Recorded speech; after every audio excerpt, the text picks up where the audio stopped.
Okay, our next speaker is Solomon Methvin, and he's going to be talking about music and Fourier analysis and partial differential equations.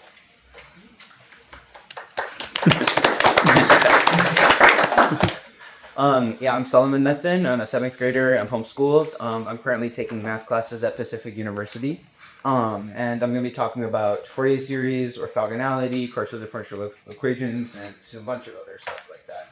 So, as the first thing that I've prepared for you, I have 5 songs, and it's going to play some of the frequencies of the song, but not all of them. And then on the next round, it's going to play more, and then on the next round, it's going to play more. And then just see at what point you can guess what song is being played.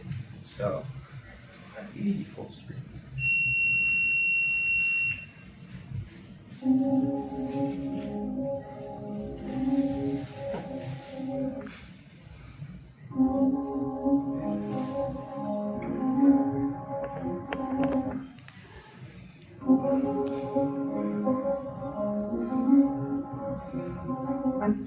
Okay. Anyone know what that song is? Yes. Well, stay. That is correct. And the next one.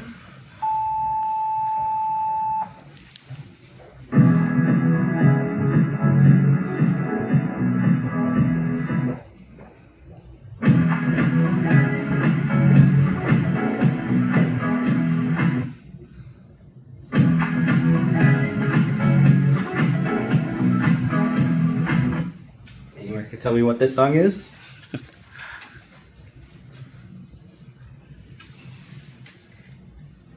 It was Dynamite by BTS. It's the third one.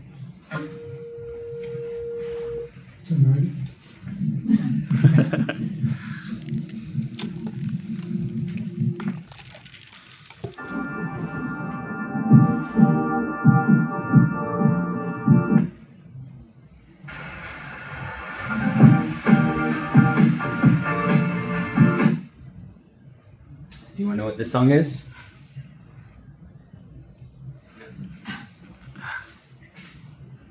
It was Sunroof. I got my head out this And fourth one.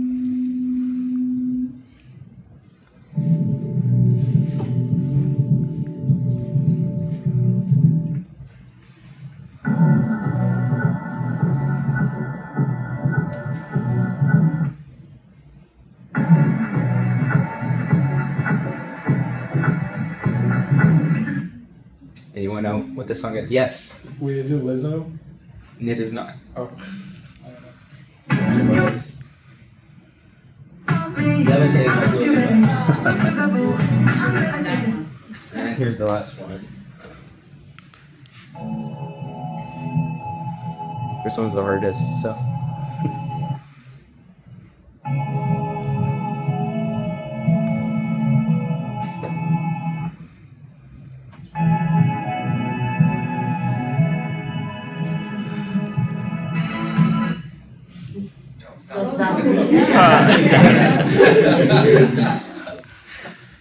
Don't stop believing.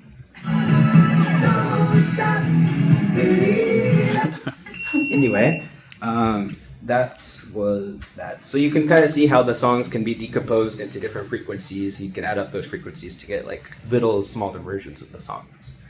As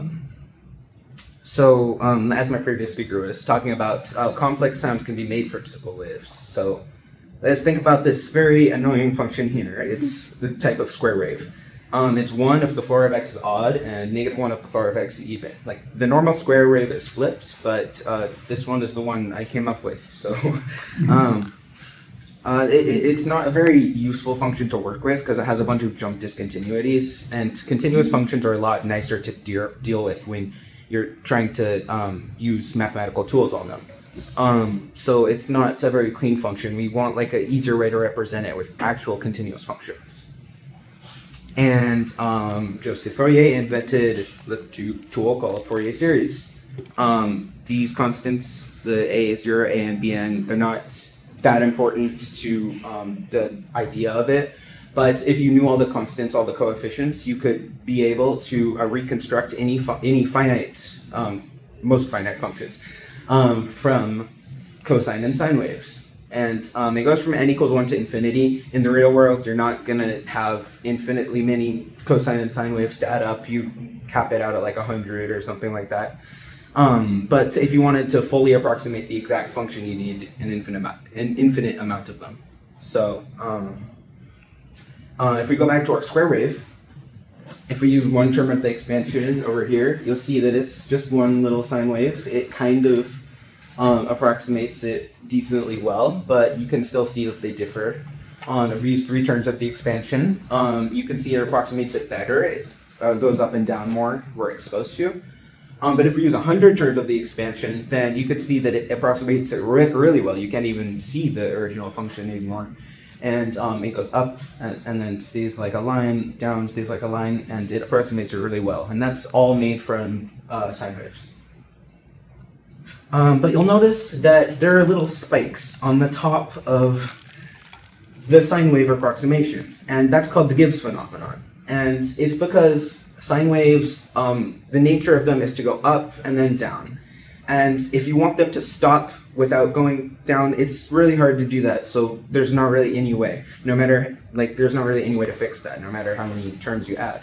Like, even with 100 terms, even with 1,000,000 terms, 1,000,000,000 terms, there's always like a consistent 9% overshoot of where you want to go on this square wave. And it is kind of annoying, but the nice thing is when you have more terms and more terms, the width of the Gibbs phenomenon will get smaller and smaller, and if you had an infinite amount of terms, the width of that would be 0, and then you'd have the original function.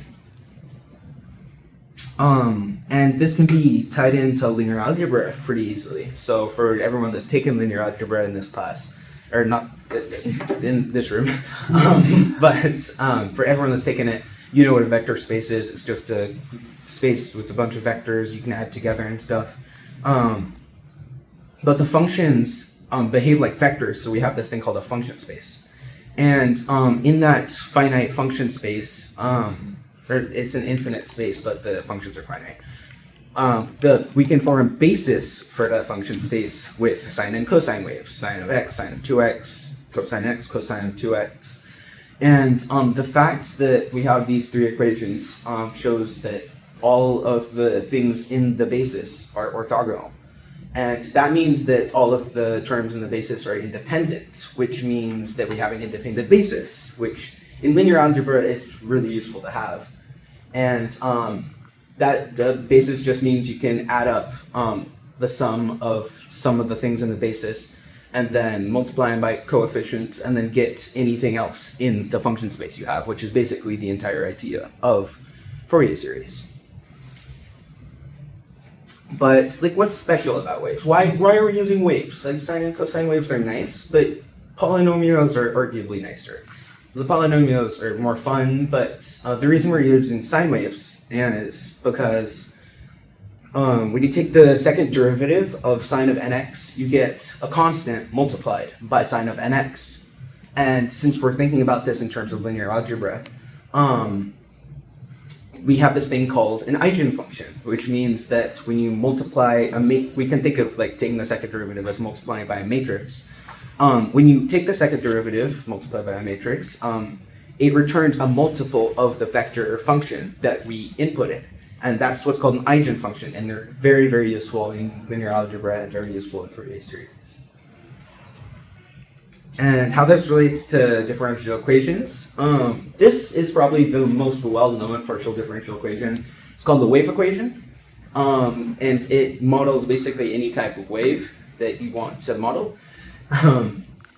But if we have a guitar and all the strings on the guitar are vibrating, like when you pluck the strings,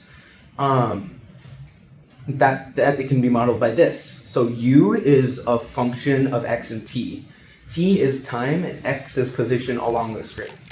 So the displacement of the string as it's vibrating can just be modeled by the time that has passed and the position along the string we are at.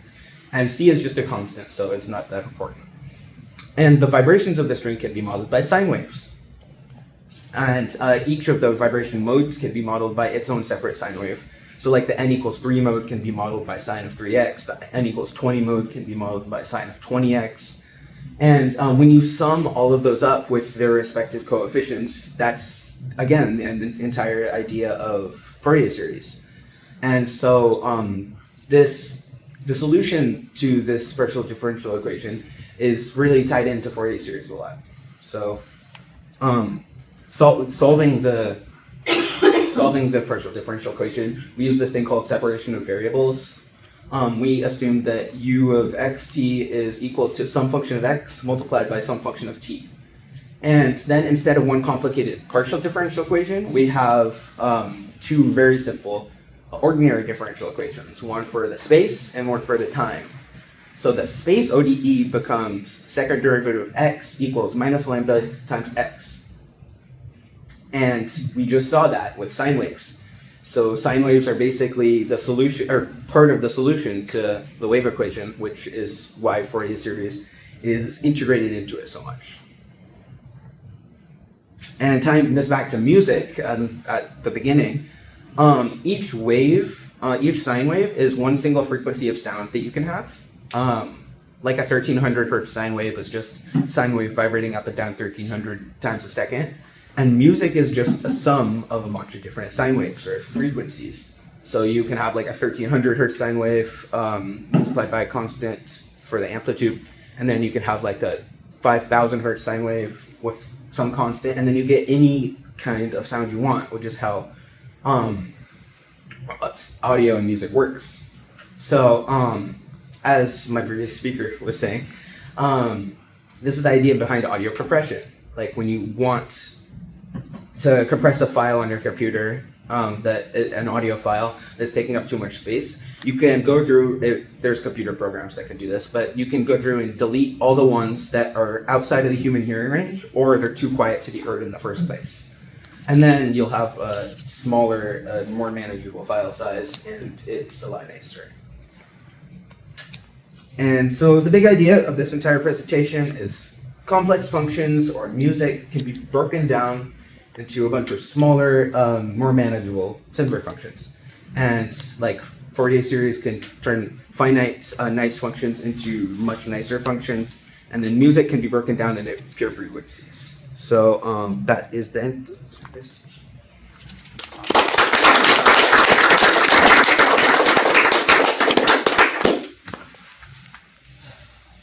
Yes. Earlier in the talk, you mentioned something about the second derivative representing some sort of transformation, or you said it was analogous to something. Yeah. What exactly did you mean by that? So since we're thinking about functions as vectors, as in linear algebra, we can think about like operations on functions as matrix multiplications. So the function is a vector, and then the second derivative of that function is a matrix. So when we multiply the matrix by the vector, or take the second derivative of a function, we get a multiple of the vector, or a multiple of the function. And that's basically what makes it an eigenfunction, or an eigenvector. Oh, cool. Yeah. Yes? Have you looked at any sort of thing where you would do something similar with like a singular value decomposition? It's a very similar sort of idea that you're taking something and you're breaking it down into smaller, more manageable, more important pieces. I've heard a little bit about singular value decomposition. I haven't heard a lot, but I think that would be something good to look into. Yes. So in the beginning, you sort of saw we checked how long it would, how many frequencies, right? How many modes until we could recognize the song. Yeah. But there's also like a trade-off between recognizing it and then sort of getting like full enjoyment out of the song. That's true. So I was wondering if you played around with, and if so if you want to compress it for file size, but you don't want to compress too much because maybe you're missing out on some of the joy of the subtleties of the song. So I was wondering if you played around with like, okay, how many modes do you need to recognize the song, but then also like how many before you kind of get the full experience? If you played around with like doing more, doing a pair 20. I haven't done it much, but I think what I realized is that you need, other than the ones that you can't hear, they're like too big of a frequency or too small of a frequency or too quiet or too Other than those, I think most of the waves you need, I'd say probably about 75% of the wave. It depends on the song, because like some types of songs are based on like just a few different frequencies, but some types of songs are based on a lot of different input. Or maybe classical you need more than funk or something. But I think as an average estimate, I'd say 70 to 75% of the original song can be kept, while the others can be thrown away, and you'll still have most of the enjoyment of the song. Yes. So that first square wave function that Yeah. you started off with, Yes. have you looked to see what it sounds like? I don't think so. Not really. I mean, it would probably just sound like a really high note, then a low note, but high low and. I mean, based on your Fourier decomposition. Not really. I don't think it would sound very pleasant, but that would be something cool to try. Because for somebody who's blindsided, Yeah. and they can't really see what this function looks like, Yeah. they're not able to hear it. Yeah, that's true. Convert it. And I think Desmos has a thing where you can graph a function and see what that function sounds like built into it. So. Yes. Like, I'm also just wondering. You said that you removed like the high frequency or the low frequencies, but maybe you already did that, and then you have just like a compressed audio file. Yeah. If you want to compress it more, could you like randomly sample, I don't know, like modes in the Fourier decomposition or something, or do you kind of just have to chop off the ends and then that's what you get when you compress audio? So there are more important frequencies than others, and that just depends on how well humans can hear it. Because like a lot of humans can't hear 20 hertz, even that's like the lowest of the human hearing range.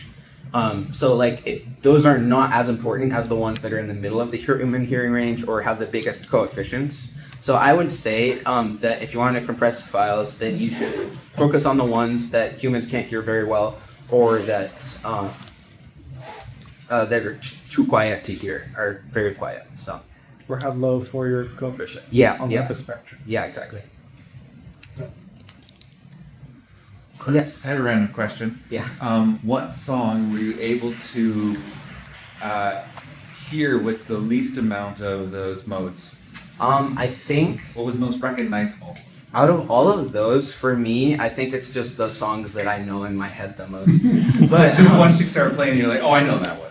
yeah, I think for me, it was either Stay or Dynamite, the first two that I did, because those are my favorite two out of the songs. So that's probably why. From that phase. Yeah. Gotta be something Yeah, wide yeah. case, because Yeah, I'm yeah. assuming that sounds low frequency, right? Yeah. Feel the beat. Okay, let's end the speaker again.